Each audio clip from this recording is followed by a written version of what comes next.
Bonjour à tous, moi c'est Miché. Bonjour, moi c'est Gad.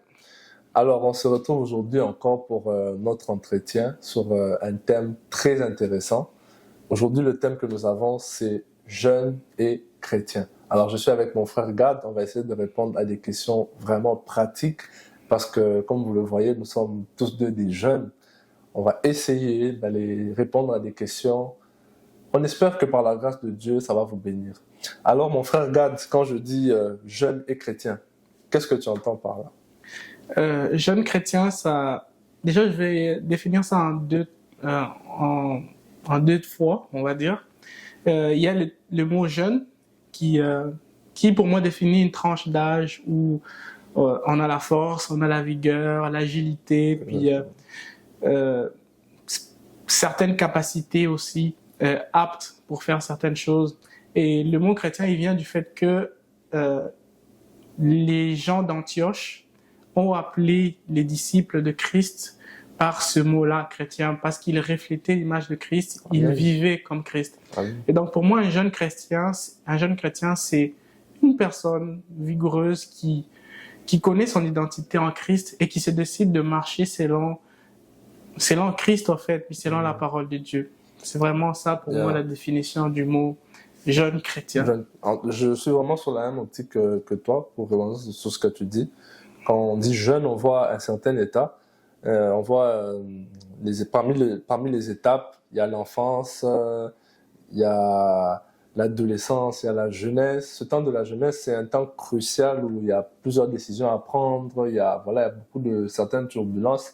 Et quand je vois chrétien, je vois une certaine différence. Comme le frère Gad le dit, à Antioche, on a donné ce nom de chrétien aux disciples, aux apôtres, parce qu'ils reflétaient l'image de Christ. Donc quand tu me dis jeune chrétien, je vois un jeune, quelqu'un qui a une certaine tranche d'âge et qui est appelé à faire la différence dans son milieu, dans sa famille, ainsi de suite. Alors on a une série de questions. Sans plus tarder, on va se lancer dans des questions plus pratiques.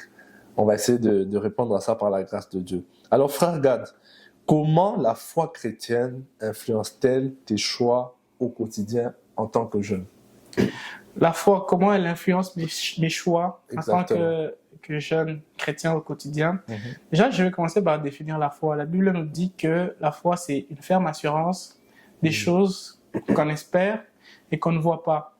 Et donc, moi, en tant que chrétien, tout ce que j'ai à faire, je les recommande d'abord entre les mains de Dieu. Tout ce que j'ai à faire dans ma vie au quotidien, dans mes études, mon travail, mes relations, parce que j'aimerais que ça soit teinté de la gloire puis de la volonté de Dieu. Amen. C'est pour ça que j'essaie toujours de faire en sorte que tout ce que je fais rende gloire à Dieu, Amen. Puis que ça puisse lui plaire.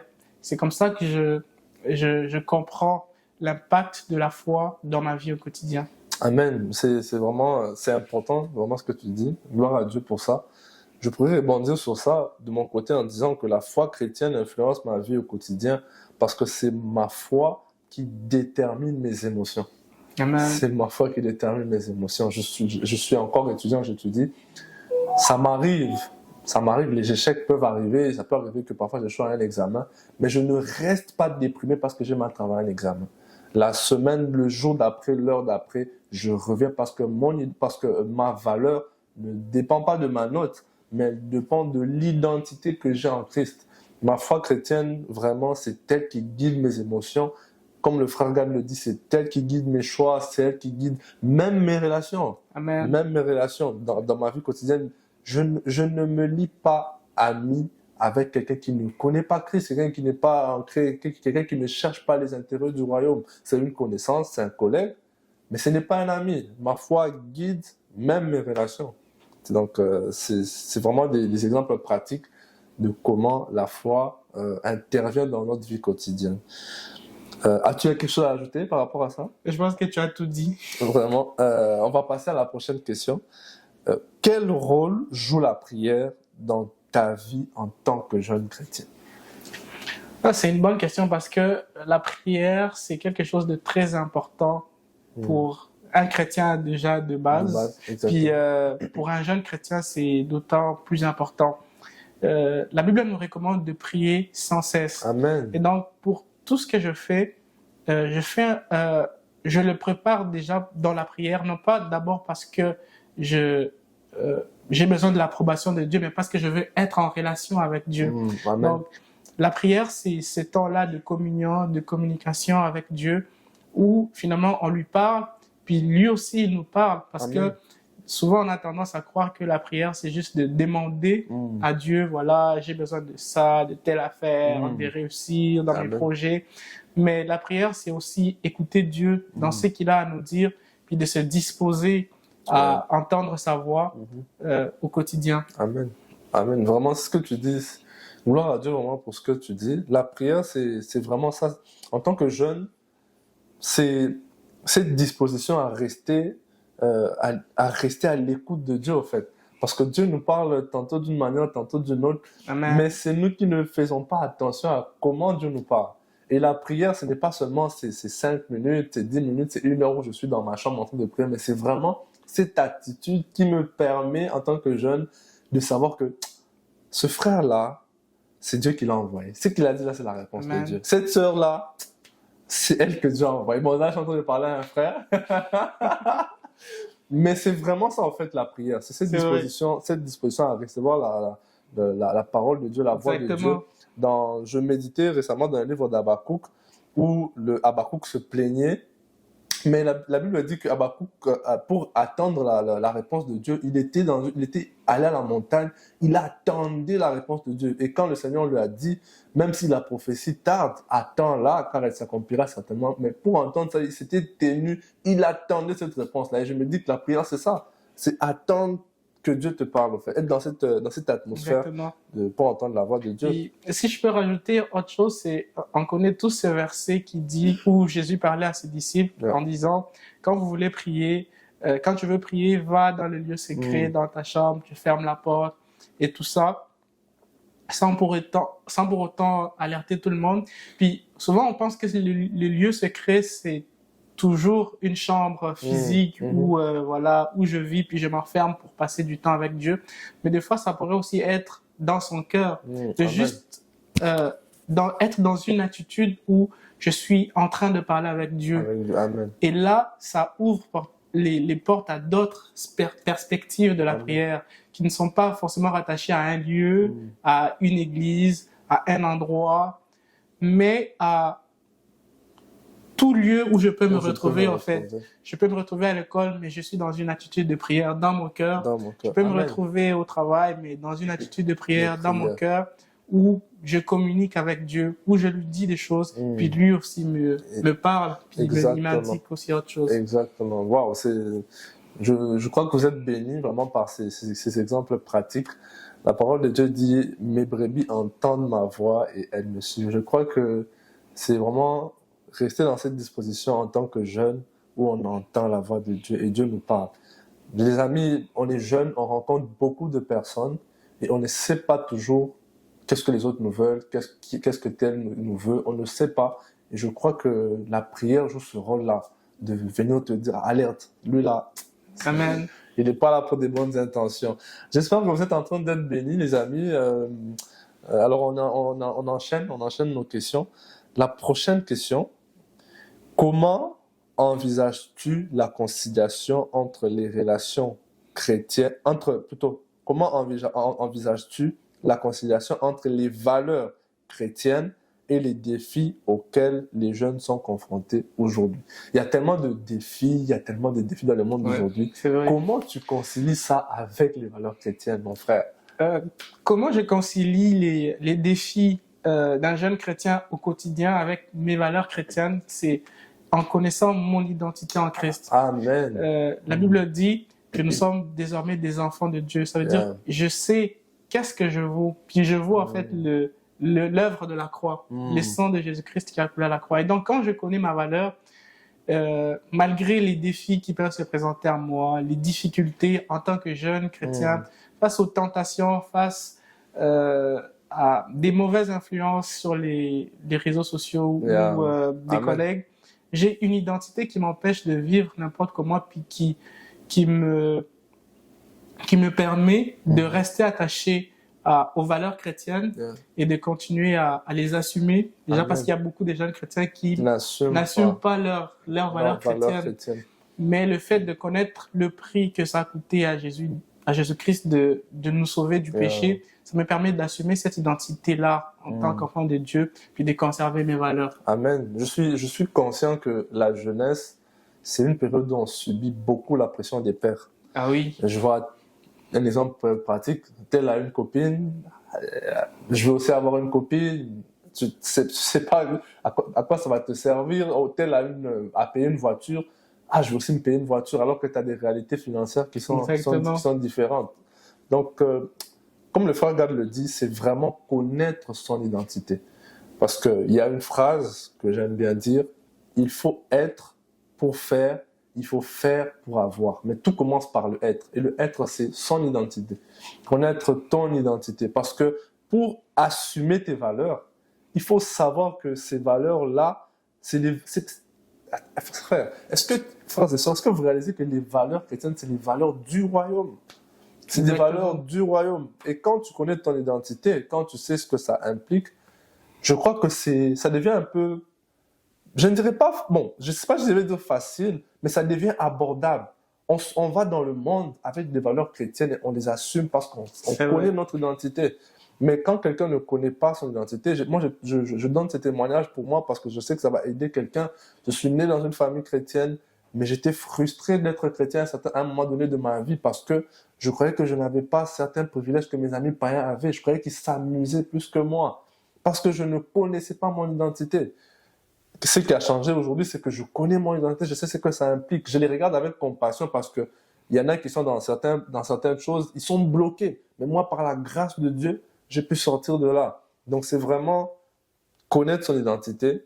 Puis, je pense que ça devient plus abordable quand tu connais ton identité. Et voilà. Je ne sais pas si tu as ajouté par rapport à ça. Exactement. Je pense que tu as tout dit. C'est vraiment ça. Vraiment, on croit que vous êtes en train d'être bénis. Alors, on va passer à la prochaine question.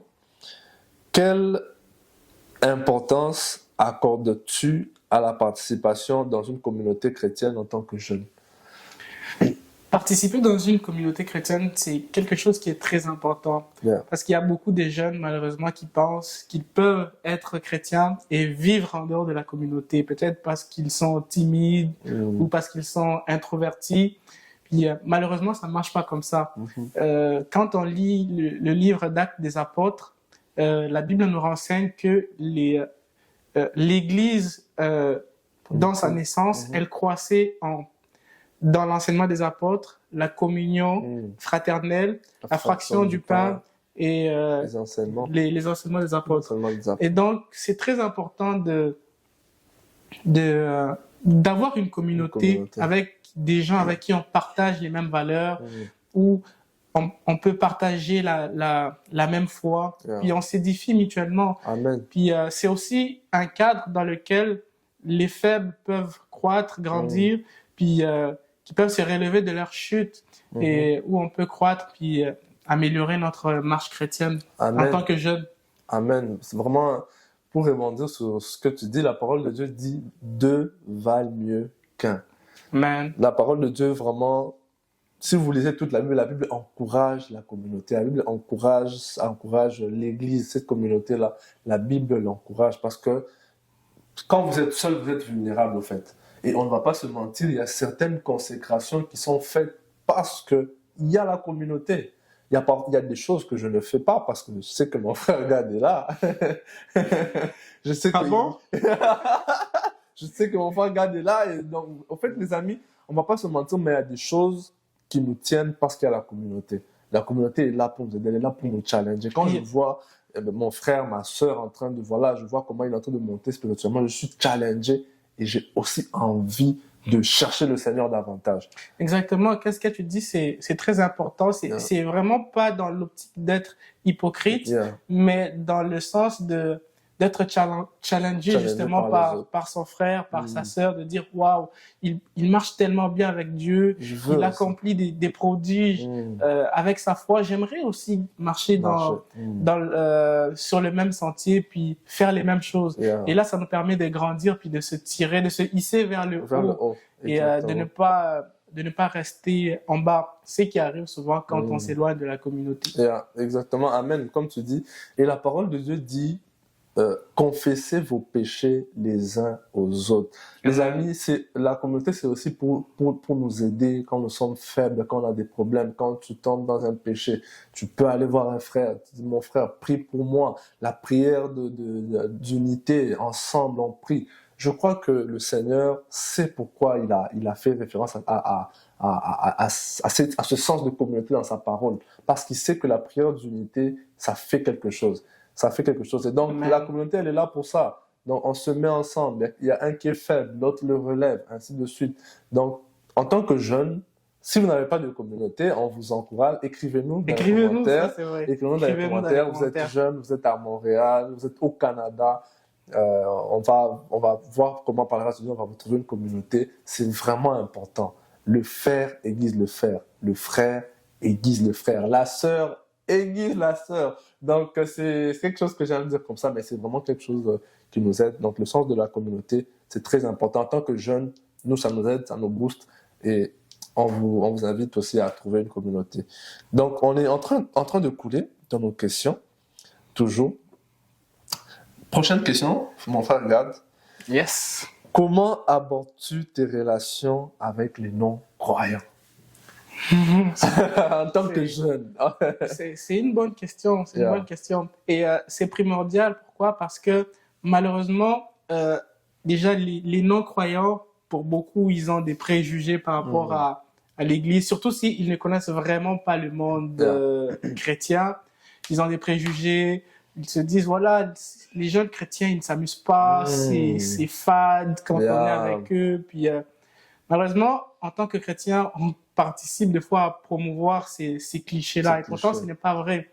Comment j'aborde mes relations avec les non-croyants, c'est que je suis juste moi, naturel. Puis, j'essaie de montrer le meilleur de moi-même à ces personnes-là pour qu'ils voient en moi l'image de Christ. La Bible dit que ce n'est plus moi qui vis, mais c'est Christ qui vit en moi. Finalement, c'est le reflet de ma vie qui pourrait les intéresser aussi à la vie chrétienne, puis à se dire comment tu es jeune, mais tu ne fais pas ça, mais tu es heureux, comment tu t'amuses différemment que nous, tu n'as pas besoin de t'enivrer forcément pour être heureux ou de faire tout un tas d'autres choses. Et c'est ça, je pense, qui pourrait les influencer à se rapprocher de la vie chrétienne.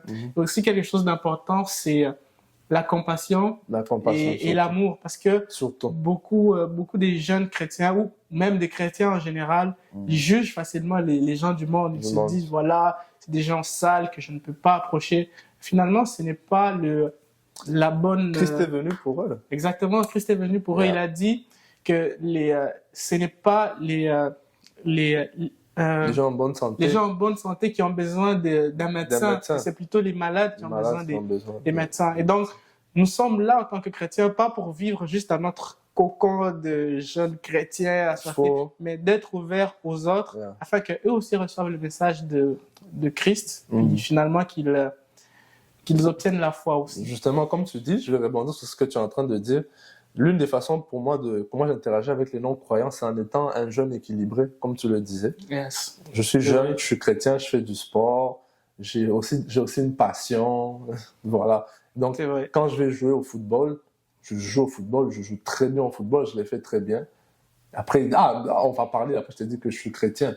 Donc, être équilibré, parce que comme le frère Gad le dit, les non-croyants vont souvent coller une étiquette aux chrétiens, ils vont coller une étiquette aux chrétiens, vont leur catégoriser, ils auront leurs préjugés. Mais c'est à nous de briser ces préjugés-là, être un jeune chrétien équilibré.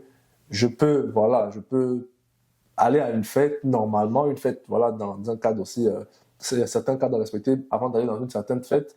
Mais soyez un jeune équilibré, soyez jeune, soyez équilibré, faites du sport. Et je pense que vous pourrez mieux aborder les non-croyants comme ça aussi. Et comme le frère Gall le dit, surtout la compassion et l'amour.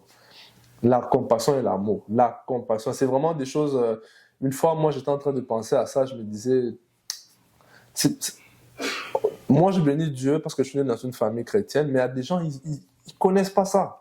Ils connaissent pas ça et il faut qu'on l'accepte. Il faut qu'on l'accepte, mais il faut qu'on soit avec eux. Il faut qu'on prie pour eux. Mais vraiment, c'est avoir cet œil-là d'amour et de compassion. Amen. Vraiment, c'est un peu ça. Alors, notre dernière question. Frère Gad, quels défis spécifiques rencontres-tu en tant que jeune chrétien et comment les surmontes-tu? En tant que jeune chrétien, il y a beaucoup de défis auxquels on est confronté.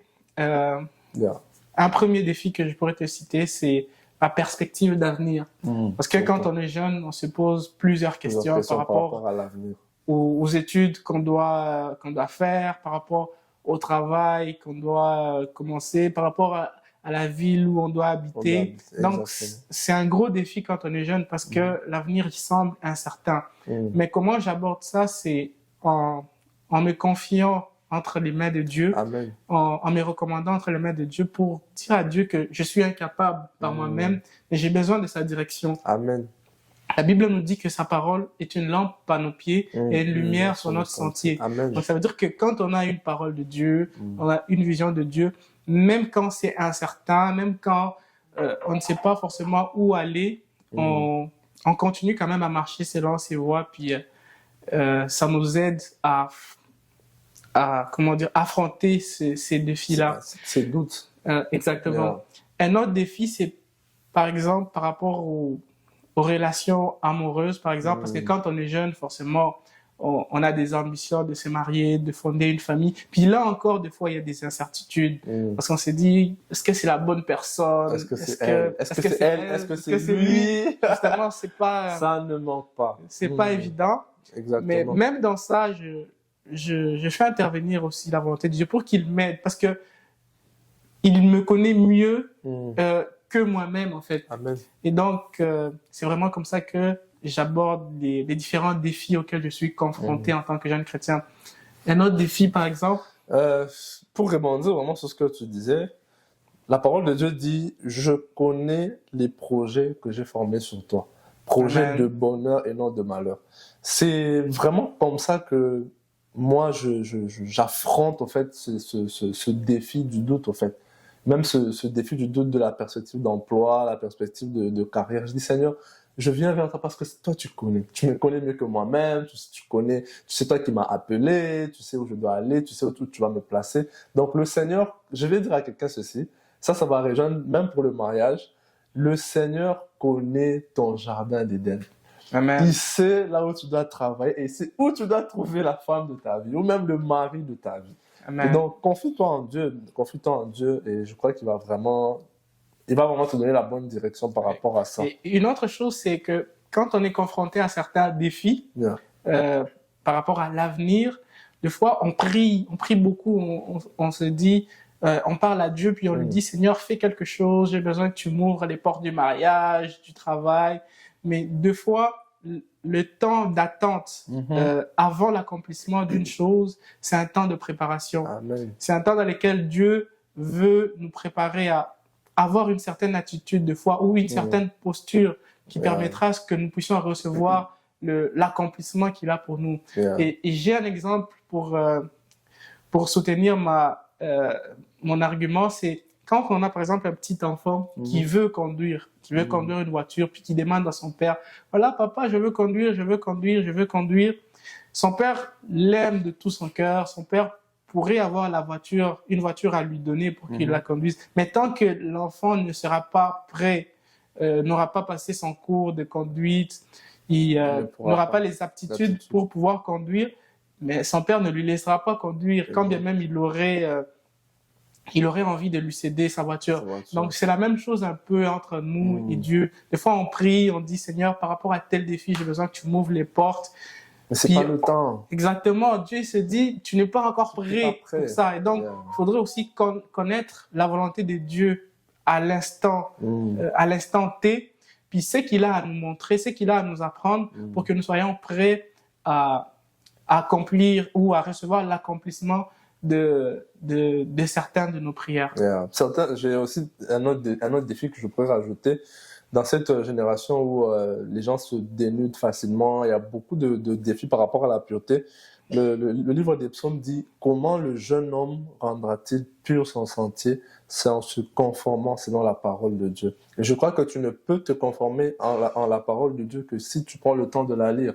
Donc je crois qu'il y a certains défis qui sont Amen. vraiment liés à comment être pur, comment rester pur, comment être resté pur. Et je crois que ça, c'est vraiment la parole de Dieu qui peut t'aider à surmonter ça. Un autre défi aussi que nous surmontons, en tout cas en tant que jeunes, c'est le défi de lutter contre certaines des choses intérieures liées à l'image. Parce qu'on est dans une génération où les réseaux sociaux nous mentent beaucoup.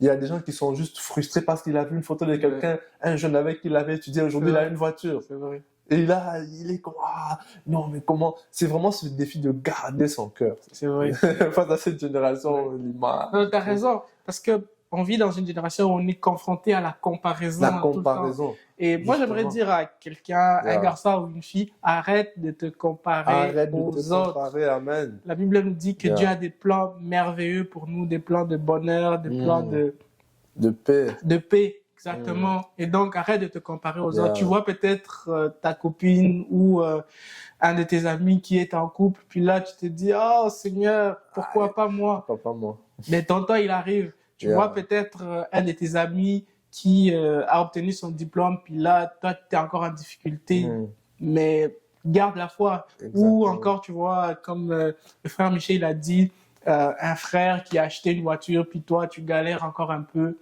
Arrête de te comparer. Réjouis-toi pour ton frère, mais garde la foi que Dieu est capable de faire des grandes choses avec toi. Amen. Amen. C'est vraiment ça. Arrêtez de se comparer. Je sais qu'aujourd'hui, c'est compliqué. Parfois, tu es juste chez toi, mais tu vois une photo sur Internet. Ah, tu es comme, non, la photo, elle est venue me chercher. Mais Instagram. vraiment, Instagram. Mais vraiment, arrête de te comparer. Dieu a un plan merveilleux pour toi. Il te connaît. Tu es unique. Il a quelque chose de prévu pour toi. Tel que tu es là, il y aura personne qui sera comme toi après toi. Et avant toi, il n'y avait personne qui était comme toi. Tu es unique et Dieu a un plan Amen. merveilleux pour toi. Donc arrête de te comparer aux autres. Et vraiment, je crois que ce temps a été bénissant pour quelqu'un. Nous, ça nous a bénis. Oui, ça nous Nous-mêmes a bénis déjà nous-mêmes. ça nous a Donc, bénis. j'espère que vous aussi. On espère que vous aussi, ça va vous bénir. Donc, Amen. voilà, ce n'est pas le dernier entretien. Il y en aura encore d'autres. Faire garde un mot pour la fin. Là, je suis content en tout cas que vous ayez suivi cette vidéo. J'espère que ça aura béni une personne, Yeah.